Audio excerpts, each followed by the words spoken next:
YCP ప్రభుత్వంలో జరిగిన అడ్డగోలు వ్యవహారాలకు బాపట్ల వైద్య కళాశాల బలైపోయింది. నాబార్డ్ ఇచ్చిన నిధులను జగన్ సర్కారు దారి మళ్లించటమే దీనికి కారణమని తెలుస్తోంది. 50 కోట్ల మేర బిల్లులు పెండింగ్ లో ఉండడంతో నిర్మాణ సంస్థ పనులు నిలిపివేసింది. ఇక్కడి నుంచి యంత్రాలను కూడా తరలిస్తోంది.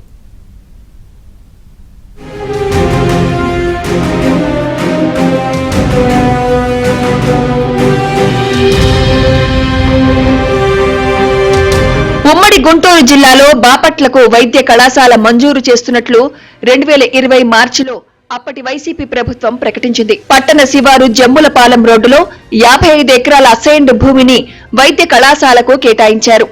ఇందులో భాగంగా 530 కోట్లతో 500 పడకల బోధనాసుపత్రి, తరగతి గదుల భవనాలు, విద్యార్థులకు వసతి గృహాలు, నర్సింగ్ కళాశాల భవనం, మెస్, క్యాంటీన్ భవనాలు నిర్మిస్తామని ప్రకటించారు.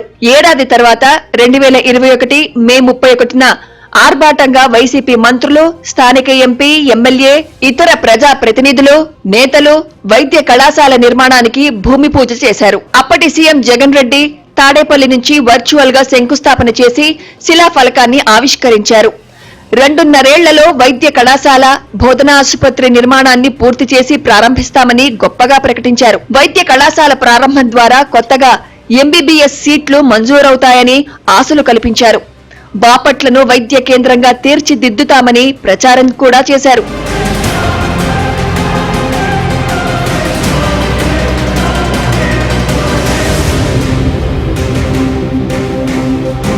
నిధుల కొరత కారణంగా ఆదిలోనే వైద్య కళాశాల నిర్మాణ పనులు నీరసించాయి.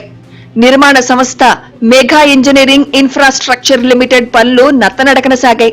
నాబార్డు నుంచి రుణం మంజూరైనా పనులు వేగవంతం కాలేదు. వైసీపీ ప్రభుత్వం చెప్పిన గడువు 2023 డిసెంబర్ ముగిసిపోయింది. ప్రస్తుతం వైద్య కళాశాల, బోధనా ఆసుపత్రి, విద్యార్థినుల వసతి గృహ భవనాల నిర్మాణం పునాది దశలోనే ఉన్నాయి. ఇప్పటి వరకు 70 కోట్ల విలువైన పనులు మాత్రమే చేశారు. నాబార్డు నుంచి వచ్చిన నిధులను వైసీపీ పాలకులు దారి మళ్లించారు. కోట్లలో బిల్లులు పేరుకుపోవడంతో నిర్మాణ పనులను గుత్తేదారు సంస్థ మెగా నిలిపివేసింది. వైద్య కళాశాల నిర్మాణానికి నాబార్డు మంజూరు చేసిన తొలి విడత నిధులు 252 కోట్లను గత వైసీపీ ప్రభుత్వం మళ్లించింది. 70 కోట్లకు గాను కేవలం 20 కోట్ల బిల్లులు మాత్రమే చెల్లించారు. మరో 50 కోట్ల బిల్లులు పెండింగ్ లో ఉన్నాయి. ఈ నేపథ్యంలో కళాశాల నిర్మాణానికి తెచ్చిన భారీ యంత్రాలను మెగా సంస్థ ఇతర ప్రాంతాలకు పంపించింది. దీంతో వైద్య కళాశాల నిర్మాణంపై అనుమానాలు వ్యక్తమవుతున్నాయి. మళ్ళా పనుల్ని, మెడికల్ కాలేజీ పనుల్ని ఆపేసి ఇక్కడ నుంచి తరలించడం జరగబోతుంది కూడా. అయితే దీనివల్ల ఏంటంటే మేమందరం ఏమి ఊహించామంటే ఇక్కడ ఏమాత్రం ఇండస్ట్రియల్ లేనటువంటి పరిస్థితి, చదువుకొని నిరుద్యోగులు ఇతర ప్రాంతాలకి వలసలు వెళ్లాల్సినటువంటి పరిస్థితి ఉంది. ఏదో మెడికల్ కాలేజీ కూడా ఏర్పాటు అయితే కొంతవరన్నా ఒక 20-25% ఉద్యోగాలన్నా వస్తాయనేసి ఆలోచించారు. ఈ ప్రాంతం కూడా జిల్లా అయింది కాబట్టి డెవలప్ అవుతుంది. కళాశాల, బోధనాసుపత్రి నిర్మాణానికి మొదటి దశలో 297 కోట్లు మంజూరు చేశారు. నాబార్డు నుంచి 252 కోట్లు రాగా ప్రభుత్వం నుంచి 45 కోట్లు రావాల్సి ఉంది. 450 బెడ్లతో ఆసుపత్రి, 100 ఎంబీబీఎస్ సీట్లలో వైద్య కళాశాల ప్రారంభించడానికి ప్రణాళిక రూపొందించారు. వైద్య కళాశాలకు 51 ఎకరాలు కేటాయించారు.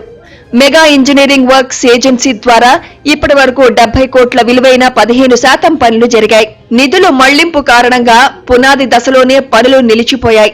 వైద్య కళాశాల, ఆసుపత్రి భవనాల నిర్మాణాలు పూర్తి కావడానికి మరో 2 ఏళ్లు పట్టేలా ఉంది.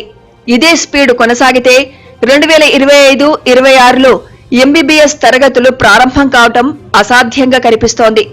కూటమి ప్రభుత్వం ప్రత్యేక దృష్టి సారించి ఇప్పటి నుంచి వేగవంతంగా పనులు చేసినా భవనాలు పూర్తి చేయాలంటే మరో 2 ఏళ్లు పట్టేలా ఉంది. బోధనాసుపత్రిని కనీసం 2 ఏళ్లు నడిపితేనే ఎంబీబీఎస్ సీట్ల కోసం నేషనల్ మెడికల్ కమిషన్ కు దరఖాస్తు చేసుకోగలుగుతారు. ఈ పరిస్థితుల్లో ఎన్ఎంసీ నుంచి బాపట్ల వైద్య కళాశాలకు అనుమతి వచ్చి 2025-26 విద్యా సంవత్సరం నుంచి విద్యార్థులకు ఎంబీబీఎస్ ప్రథమ సంవత్సరం తరగతులు ప్రారంభించడం అసాధ్యంగా కనిపిస్తోంది. బాపట్ల ప్రాంత ప్రజానీకం మాత్రం ఈ వైద్య కళాశాల బోధనాసుపత్రిపై చాలా ఆశలు పెట్టుకున్నారు. మా సంతోషాలకి అసలు హద్దులే లేవు. కాకపోతే అన్ఎక్స్పెక్టెడ్గా ఈ మధ్య నిన్న జరిగిన విషయంలో కాలేజీ ఆపేస్తాననే విషయం మాకు తెలిసే వరకు మేము చాలా బాధపడ్డాం. బాపట్ల పుర ప్రజలందరూ చాలా ఇబ్బంది పడ్డారు. ఏంది కాలేజీ ఇంతలోనే మార్చేయటం ఏదైనా ఉద్దేశంతో మాకు ప్రతి ఒక్క విషయంలో మేము చిన్న కేసు కూడా ఇక్కడ వేరే చోట రిఫర్ చేస్తున్నారు బాపట్ల నుంచి. అందువల్ల మనకు బాపట్ల గుంటూరు వెళ్ళాలనే ఉద్దేశం లేకుండా బాపట్లనే కడుతున్నారని చెప్పి మేము ఎంతో వినయంగా ఎంతో సంతోషపడ్డాము. ఇంతలోని ఈ వార్త అందింది. మాకు ఇక్కడ కాలేజీ పెడుతున్నారా లేదా అనే ఒక సందేహం వచ్చింది. కనుక దయచేసి ఈ కాలేజీని మళ్ళీ పునరుద్ధరణ కలిగించి మళ్ళీ ఇక్కడే స్థాపించి శుభ్రంగా తొందరగా పనులు అయ్యేటట్టు చేయవలసిందిగా మేము కోరుకుంటున్నామండి. వైద్య కళాశాల బోధనాసుపత్రి భవనాల నిర్మాణం కోసం కేటాయించిన అసైన్డ్ భూమి చేపల చెరువులు కావడంతో చాలా ఇబ్బందులు వచ్చాయి. అసైన్డ్ భూములకు పరిహారం పేరుతో 30 కోట్ల మేర స్వాహా చేయడానికి వైసీపీ ప్రయత్నం బెడిసికొట్టింది. భూములు కేటాయించడంపై అప్పట్లో విమర్శలు వచ్చాయి. కేవలం స్థిరాస్తి వ్యాపారం కోసం ఈ ప్రాంతాల్లో భూములు ఇచ్చారని అప్పటి ఎమ్మెల్యే కోన రఘుపతిపై ఆరోపణలున్నాయి. బాపట్ల వైద్య కళాశాల నిర్మాణంపై ఏపీఎంఐడీసీ అధికారులు స్పష్టమైన నివేదిక ఇవ్వాలని కలెక్టర్ జె వెంకటమురళి ఆదేశించారు. పనులు తాత్కాలికంగా మాత్రమే ఆగాయని, వైద్య కళాశాల నిర్మాణం వెంటనే తిరిగి ప్రారంభమవుతుందని ఏపీఎంఐడీసీ అధికారులు ఆయనకు తెలిపారు.